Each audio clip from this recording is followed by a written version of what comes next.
This is Naveena. Naveena Shine. I'm doing the Living on Light experiment. This is day 16 of the experiment, and I'm hale and hearty. My skin's clearing up a little bit. That's quite nice. I've lost quite a bit of weight. That's a good thing. So I'm just going to spend some time here to talk about what I find a really interesting subject. I've always been fascinated with who we are and how we got there, or who we think we are. So I just want to illuminate some of that today. This is just my opinions. I don't have any professional knowledge of this, but I've spent my life studying it and looking at it, and I have this concept in most of my books. So here we are living our lives. We're born into our culture. We learn from everything and everybody around us. We learn how to think, how to behave, what to believe, what kind of emotions are allowed to be expressed.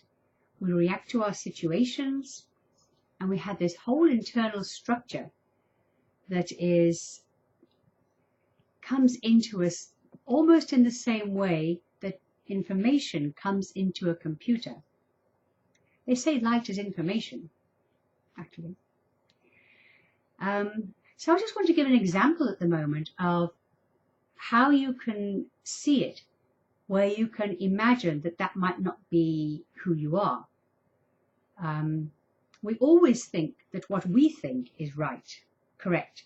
Otherwise, why would we, as intelligent people, ever think those things? And we live our lives as if it's true. We have all our programs, our beliefs, our conditionings, and we think that this is how it is. This is how it always is. We can't change it, except in little bits and pieces. But just consider this. If I were born into a Muslim society as a woman, I would have had extraordinarily different programmings and conditionings. I would know my place.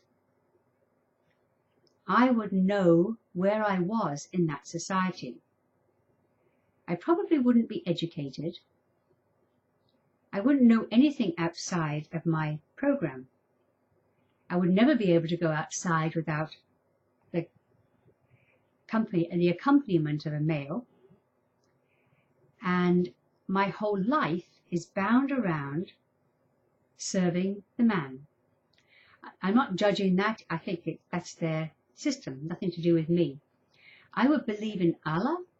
I would go to the mosque, and on my side of the mosque, I would pray to Allah, and I'd be very sincere. This would be true. It would be my whole life, and I wouldn't think that there might be anything outside of this, because in an enclosed system, there's nothing outside. So I would be judging this as good, just like I judge things in my life as good. No different. When I got to marriageable age, I would be sold off probably. They'd probably call it a dowry or something else, but I would be sold off to the highest bidder, whether he's 50 years older than me or not, doesn't matter. And I would be expected to go live in his household and do what he tells me, and I'd probably be quite happy with that, because that's how it ought to be. If I disobeyed my husband, I would expect to be beaten or chastised, or however that particular male deals with things. And the whole of society would too. I mean, no use complaining to anybody else, because I'm the woman and it's my duty to do that. And that would be my understanding too. So I would probably feel guilty if I disobeyed him in any way. I'd probably have 4 wives in the same household. I was one of them. Maybe I'm the chief wife, or maybe I'm the younger one, or the fourth. So, and that whole way of looking is absolutely real. When I look at it from that point of view, when I look at all these wars going on, where my country was being bombed, my people, my culture was being attacked, my way of life was being destroyed, all the things that happen in these wars, I would be outraged. I would be horrified. And I would look at those attackers as the worst people possible. I would look at the culture of the Western culture and know how despicable that is. All these women flaunting themselves, how can they possibly do that? Jezebels. This is sincere. This is not made up. This is not being obnoxious. This is how it is. Of course, we in the West judge all of that and say they're all wrong. So it's not about right and wrong. This is about how people view their lives. Now, I'm talking about me being in that society, born in that society. It's the same person inside the skin and bones, the same structures, the same computer system that is operating this machinery of body and mind, but it has different input. So when you think about the mind being truth, holding truth, really the mind is not capable of it. It thinks it knows truth, but if I was born in that situation, my truth would be absolutely different from what it is now. And even now I have no idea what truth is. So, but most people think they know. They think that what they believe is true. If I'd been born into an Indian society, I would be probably either Hindu or Buddhist or Christian. Maybe I was born into a poor place and I would be maybe sold off to a beggar as a child. I mean, a woman, a female child is useless in that society. Most people don't want to have female babies. So it's changing now, of course, but in the boondocks, in the country areas, it doesn't change that fast. So I could have been sold off to a beggar master, put on the streets, learned how to give those big pathetic eyes and extract money from people.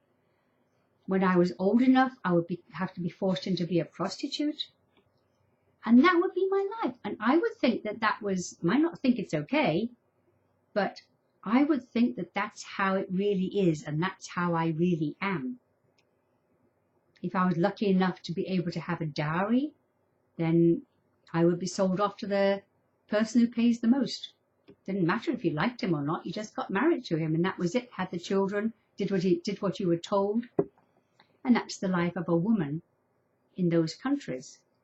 And I would have had no objection to that. I would have worshipped Krishna and Shiva and Ganesha, and I would have been devout maybe.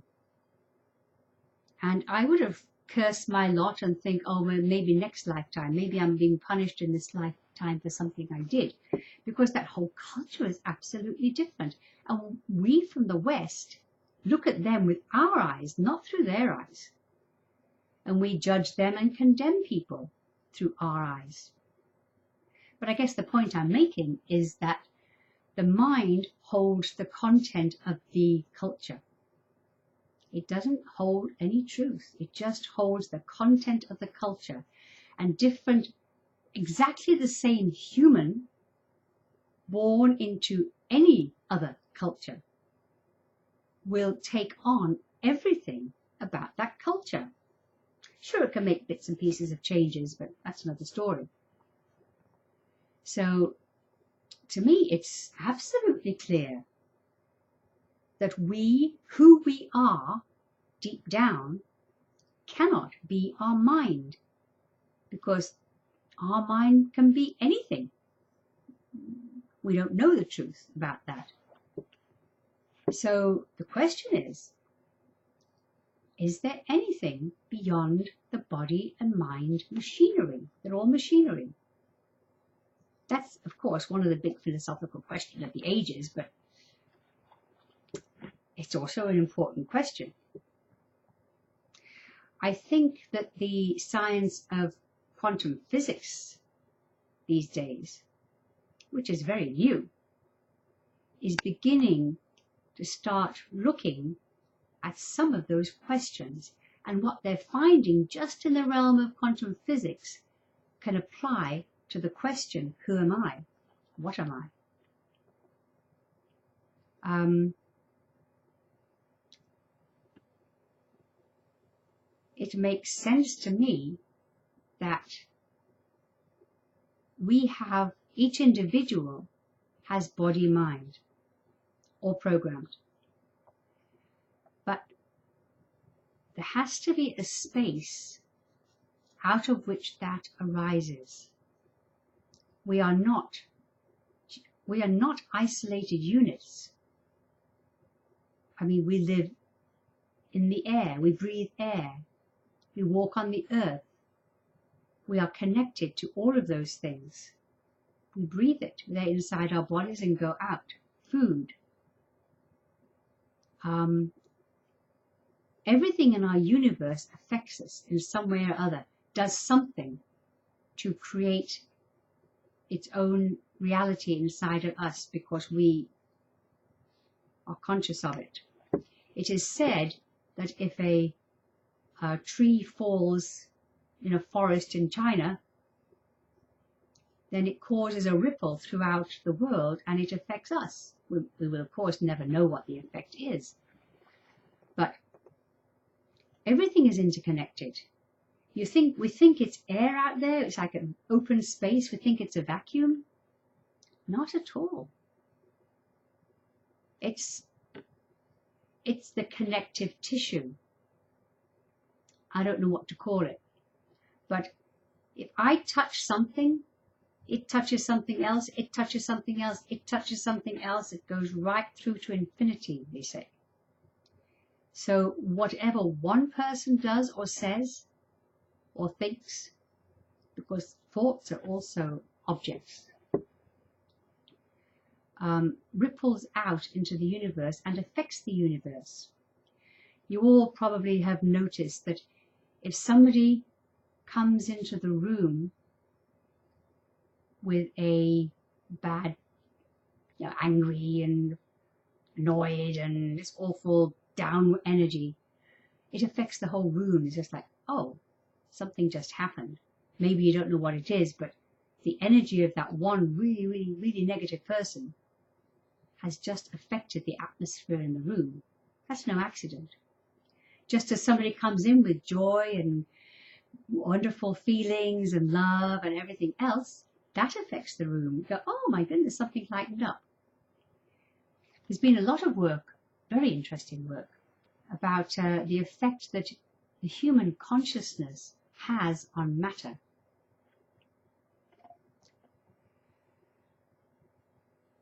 They work, I don't remember who does it, but the person, they take drops of water and they measure the atomic structure and the crystalline structures. I'm not a scientist, so I'm probably saying the wrong words, but you know what I mean. And they tested different people walking by in different moods. Science takes out consciousness. It doesn't allow consciousness in any of its experiments. And that is probably a huge failing because consciousness affects matter. And in this experiment, you can see it because when somebody in a bad mood walks past this drop of water, the whole structure, physical structure of that drop of water changes. It changes, it kind of guckifies, whatever that is. But the structure changes, it looks ugly, and it's reflecting pretty much the mood of the person walking by. That same drop of water, when somebody goes by in a very loving, calm, easy state, assumes a different structure. You can see it. There's all sorts of pictures of the new structure. And then the crystalline quality of that structure portrays beauty, our idea of beauty. And yeah, it's glowing. It's very clear from that kind of experiment that consciousness affects matter. So when your thoughts and your actions and your words and your awareness is moving about in this world, it affects everything around it. When you talk about the wave and the particle. When quantum physics talks about the wave and the particle, all matter or atoms or something move either as a wave or as a particle. So when it's moved, I might be wrong about this, but it could be the other way around. When it's moving as a wave, then it has infinite potential. As soon as a consciousness interacts with that, it brings the particle into the wave. No, it brings the particle into existence, into matter. So that if your consciousness looks at something, it changes what's being looked at. And on the other side, you can change, you can choose with your consciousness what the wave is going to become when it becomes a particle. Now, I'd have to read the quantum physics books to understand that. But, there are very good people who know how to speak in terms that we can understand. I just can't remember what they all are. Harriman, I've just been watching a couple of videos about it with Harriman. He's an amazing physicist. I think he's becoming famous now, but he used to work in his van just using his imagination. Quite a genius and a great personality. And the one thing I picked up from this CD, was that he talked about, how people talk about as above, so below. Well, with his mathematics and physics, he discovered that when you move out into the cosmos, there is an ever-expanding cosmos out there. You get to the end, you think you've got to the end of the one and you get to another. You think you've got to the end of that and you get to another. And because of some mathematical, whatever it is, theory, it just can go into infinity. There's no end to it, no end to it.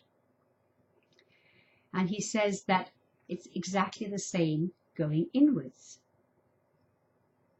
When you start looking into the human, I don't know about other species, going into the atom, we thought that was really small, and then you start going into the atom and you find neurons and electrons and neutrons and things, and then you think that's the smallest there is, and then you go further in, think that's the smallest, further in, that's the smallest. With his mathematical equations, he has shown that there is no end to it. It's infinite. It's infinite. It just keeps going in and in and in and in and in. Can't be an end to it. That is amazing. So here we are, human consciousness, right at the pinnacle, pivotal point between the greater going out to infinity, the smaller going in smaller to infinity. And we are the event horizon. We are the place where these two join. We are the space which creates from the 0 point, emptiness, everythingness. Can go out, can go in, but it's infinite. So if we were ever able to do it, and I'm sure we can, if it's real, then we can be aware in that event horizon and create whatever it is we want to create. We're doing it all the time anyway. We just create a lot of crappy things. But if you choose to, and know, if you let go enough of all these stories that we have about who we think we are, and can be free enough, then maybe we could know this and choose to create a reality that is gracious, one that we like. He says that we are all individually a unique world in ourselves, a unique universe. I haven't quite got that one yet. But I have seen somebody using this kind of technology. I don't know if he's using this technology, but I have seen this person who is able to stand outside of the commonly accepted paradigm of mind. Richard Bartlett, he does matrix energetics, amazing guy. And you can see on the stage when he does his presentations and his courses that he stands out of the reality that is presented, and without any agenda can create a reality that's wanted in the situation. I see people walk off the stage having had whatever they wanted to have taken care of, totally taken care of. You know, some people come on crutches and they walk out. It's all a question. I don't know what he uses, and I'm not supposed to talk about him and his work because I don't know it. But I do want to say that he's fantastic. So anyway, this is probably enough for now. And I think this is some of the most amazing information that's coming out through quantum physics. So if you're interested, you can go delve further. In the meantime, we shall stop for now.